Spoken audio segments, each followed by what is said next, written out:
Bueno, continuamos, por supuesto, analizando este dictamen aprobado el día de hoy por el Pleno del Congreso de la República sobre la reforma agraria, y tenemos en la línea a tratar este tema. ¿Cómo está, señor Segura? Muy buenas noches. Bienvenido a Nada Está Dicho. Buenas noches. Buenas noches, Carlos. Gracias por la llamada. Gracias a usted por atendernos. Bueno, a ver, ¿cree usted que ha sido el Congreso el foro adecuado para debatir y, bueno, sacar un texto sustitutorio, un proyecto de esta naturaleza? Bueno, ya era lamentablemente era el único fuero, ¿no? Porque el propio Congreso decidió derogar el régimen anterior, entonces tenía que aprobarse un nuevo régimen, ¿no? Ciertamente no ha sido de la manera más responsable. Debió tenerse una discusión, digamos, técnica, propuestas, digamos, adecuadamente reflexionadas, escuchar a todas las partes y no sobre marchas forzadas como ha ocurrido ahora, ¿no? Hemos visto cambios importantes que se han producido en la versión aprobada en la autógrafa frente a lo que había ayer o había hace un par de días. Pero, ¿de dónde salieron? Supongo que del sombrero de un mago, ¿no? Pero, señor Segura, usted dice que era el único foro. ¿Era tanto así? Porque, por ejemplo, el gobierno también podía asumir la responsabilidad y pedir facultades para legislar en esta materia. Sí, lo que pasa es que el gobierno tampoco las pidió, ¿no? El gobierno, lamentablemente, como gobierno ha estado demasiado pasivo. El Congreso irresponsablemente deroga el régimen, el Ejecutivo dice que no va, digamos, que no iba a observar la norma que derogaba. Entonces acá ha habido, digamos, distintos grados de responsabilidad, pero no debió actuarse de esa manera. Coincido contigo, el Ejecutivo pudo tener una posición, pudo solicitar facultades, pero no lo hizo. Entonces, en esas circunstancias, lamentablemente, era el Congreso el que le tocaba sacar una ley. Creo que no es una buena ley. Creo que va a terminar perjudicando al sector y particularmente a los trabajadores.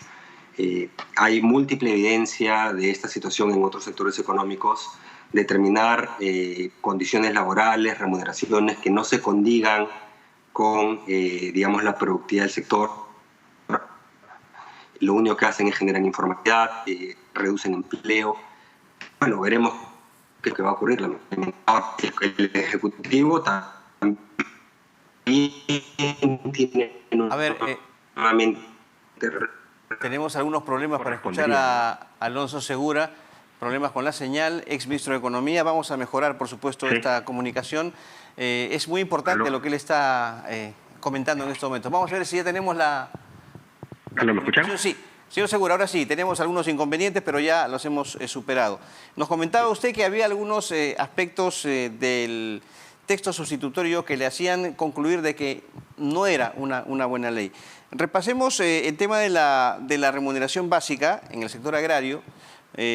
No puede ser menor al sueldo mínimo vital, o sea, 930 soles, pero se establece un bono especial del 30% de la remuneración mínima vital. Se había planteado en un primer término 15%, luego 20%, y ahora quedamos en 30%, ¿cierto? No es obviamente remunerativo. ¿Qué opina al respecto? Lo que comenté antes, no sé si aparte lo escucharon, ¿no? ¿De dónde sacaron el sustento técnico como para poder duplicar el porcentaje? Eso tiene impacto sobre la generación de empleo y sobre la capacidad de las empresas de poder contratar trabajadores. Mira, somos un país que tiene una inflación promedio de menos del 3%. Estás hablando de un incremento que equivale a la inflación de más de 10 años. Entonces, digamos, es algo que no se condice muy probablemente con la capacidad de las empresas de poder afrontar y de inmediato un incremento laboral de esa naturaleza. Ciertamente no todos están en la remuneración mínima vital, pero siendo sector agrario es probable que un porcentaje importante esté afectado, digamos, por esta norma. Los trabajadores evidentemente el primer momento van a ver mejorada su remuneración, eso obviamente todos lo saludamos. El problema es que las empresas, aquellas que no puedan enfrentar este incremento de costos, lo que van a hacer es no contratar, van a tener que despedir, no podrán invertir, no habrá crecimiento, no habrá generación de nuevos puestos de trabajo formales. Y como tú lo dices, fue 15, 20 y después 30, en el lapso de 2-3 días. Entonces, eso te dice la poca seriedad con la que se ha tratado el tema. Es lamentable realmente que un país que supuestamente es grado de inversión actúe de esa manera, ¿no? Sus autoridades políticas. Exacto. Ahora, en el capítulo tributario, también quisiera pedir una opinión sobre la viabilidad o no de estas propuestas, tasas del 15% del 2021 al 2030 para personas naturales o jurídicas cuyos ingresos netos no superen los 1.700 UITs, y del 2031 en adelante predomina la tasa del régimen general. ¿Le parece también una posición inviable o no?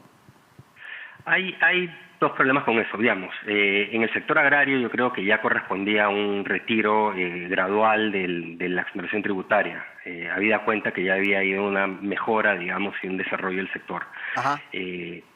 Discutir si debe ser en 5 años, en 7 o en 10, digamos, creo que no es tan relevante. Lo que está demostrado, no solo en el Perú, sino hay mucha evidencia a nivel internacional, es que poner tasas diferenciadas por tamaño de empresas genera incentivos perversos. Eso no debió hacerse. Si decidieron que era 15, 20, 25 y 30 en los años 23, 25, 28, lo que fuera, debió ser así para todos, ¿no? Porque si no generan incentivos perversos, enanismo de que las empresas se fraccionen, etcétera, etcétera, ¿no? Eso es por un lado. Por otro lado, la ley incluía mantener beneficios para actividades que ciertamente no están tan desarrolladas como la agroexportación, como es el caso forestal y acuícola, ¿de acuerdo? Y que enfrentan también fallas de mercado importantes y fallas de Estado importantes, sobre todo en el caso del sector forestal. Sin embargo, retiraron la exoneración sin ningún tipo de explicación, simplemente salió, ¿de acuerdo? Entonces la pregunta es, ¿cómo queremos diversificar la economía? Y no es que se vaya a diversificar solo sobre la base de exoneraciones tributarias, pero la pregunta es, si uno quiere desarrollar, por ejemplo, actividad forestal en la selva, ¿tiene todos los bienes públicos para hacerlo? La respuesta es no. Y tiene bastante más carencia de bienes públicos que otras actividades económicas. Entonces, de alguna manera tratas de compensar mientras el sector naciente se va desarrollando. Entonces, eso ni siquiera ha sido parte de la discusión. Entró, salió, volvió a entrar, volvió a salir y nuevamente es una muestra más de que ha sido una ley, independientemente de los pocos días que tomó, porque que hayan discutido 2 semanas o 20 días no es mucho tiempo, la discusión no ha sido basada en evidencia. Entonces, eso es lo que preocupa, ¿no? Yo imagino que ahora tenemos un par de sectores con potencial que se van a ver bastante complicados, ¿no? Entonces, de nuevo, lamentablemente el resultado no es el que no hubiera querido. Ahora, en ambos temas, evidentemente el Ejecutivo ahora tiene la palabra.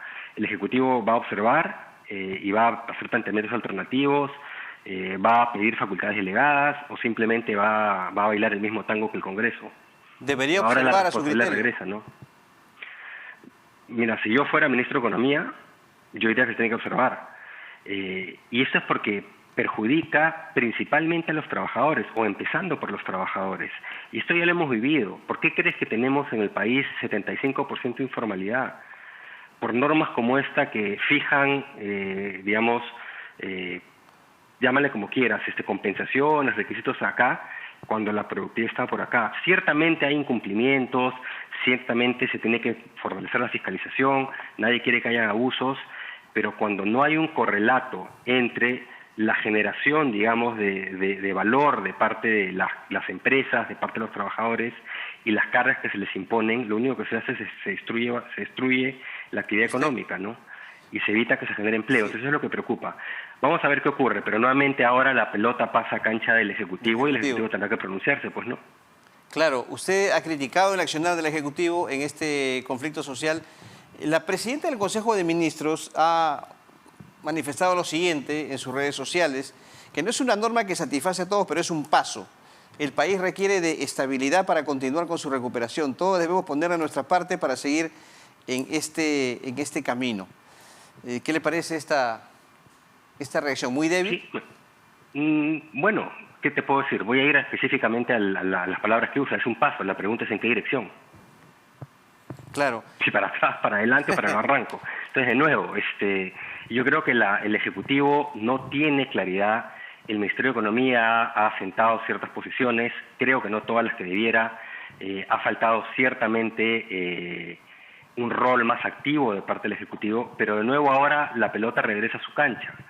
Y nuevamente, acá no podemos tener solo un objetivo cortoplacista, es decir, bueno, digamos, como hay disturbios en la calle, que tienen que investigarse también realmente de dónde vienen algunos de ellos, no podemos simplemente decir que se saque lo que sea y hacia adelante que se comprometa la viabilidad, digamos, del sector, del empleo en ese sector, ¿no? ¿Qué precedente puede generarse ahora, señor Segura, con permitir una negociación bajo presión, como dice usted, en el sector agroexportador? Bueno, en general, no es la primera vez que ocurre, pero cuando el Estado, digamos, el Estado pensado como Ejecutivo más Congreso, toma decisiones sobre la base de que tenemos que parar una protesta legítima o no legítima, ¿ok? Y puede haber habido razones legítimas en la propuesta, pero cuando se incurre en violencia, ciertamente ya se cometen delitos, ¿de acuerdo? Entonces uno no puede hacer política pública de esa manera. Y decisiones de este tipo acarrean mayores situaciones o situaciones repetitivas de esta naturaleza. Otros sectores pueden entender, sí. ¿no? Esta es la forma de negociar, esta es la forma de presionar, esta es la forma de conseguir, bloqueando vías, y se vienen más conflictos. Exacto. Entonces, eso por un lado, por eso es que no, es una razón suficiente como para no hacerlo, ¿de acuerdo? Pero otra es que al final esto, como te dije, y ahí estará abierta opinión, evidentemente, Carlos, pero yo creo que va a terminar, y el tiempo nos dirá, dependiendo qué hace el Ejecutivo, qué no hace el Ejecutivo, si simplemente la promulga, no la promulga, si el Congreso insiste, veremos qué ocurre en el tiempo, pero yo sí creo que va a afectar la viabilidad del sector. Mira, para que tenga una idea, has hablado de subir 30% la remuneración básica, ¿ok? Digamos, el bono, 30% sobre la RMB. ¿Cuánto impactará en términos de planilla? No sé, supongamos puede ser 25, 20%, no creo que sea menos que eso, ¿de acuerdo? Y el costo salarial de empresas agroexportadoras es más de la mitad de su costo de ventas. Estás hablando de meterles un incremento de 10% en su bottom line. El ministro de Economía decía el otro día que la utilidad de las empresas ha sido como 10%, o sea, se los vuelas de un plumazo. Exacto. Entonces, y sobre eso hay otras cargas, o sea, por ejemplo, que ya no van a la utilidad antes de impuestos, pero la utilidad después de impuestos, bueno, subes la carga tributaria, he dicho que estoy de acuerdo con eso, ¿de acuerdo? Pero después tienes la repartición de utilidades, y no es que esté en desacuerdo con eso, pero nuevamente, la recuperación o la retribución del capital sigue cayendo. Entonces, al final, va a haber empresas que simplemente no sean rentables, o empresas que vean que el retorno que tienen a su inversión, dado el riesgo que asumen, y el sector agrario es un sector de alto riesgo, no justifica que inviertan en el sector. Y si no invierten en el sector, no hay generación de puestos de trabajo, no hay exportaciones, etcétera. Entonces, de nuevo, una decisión de esta naturaleza no se puede tomar a las carreras para acallar protestas, y empezando por derogar un régimen de la noche a la mañana en cuestión de 2 días, simplemente porque había protestas. Es un pésimo precedente, y ojalá el Ejecutivo tome una posición algo más, te diría razonable, ni siquiera es más firme. Razonable, es decir, a ver, un ratito, un gobierno analicemos, ¿no? Mira, yo no sé si es un gobierno débil o no es un gobierno débil. A la luz de los hechos, a la luz de la reacción ante este conflicto social. Mira, por lo menos en esta materia es un gobierno confundido, ¿no? No la tiene clara. Muy bien. Bueno, don Alonso Segura, muchas gracias por haber estado con nosotros y que pase usted unas lindas fiestas de fin de año. Muy amable. Gracias. Muy bien, Alonso Segura estuvo con nosotros, ex ministro de Economía. Vamos a la pausa, amigos de RPP, y continuamos luego con Nata Está Dicho.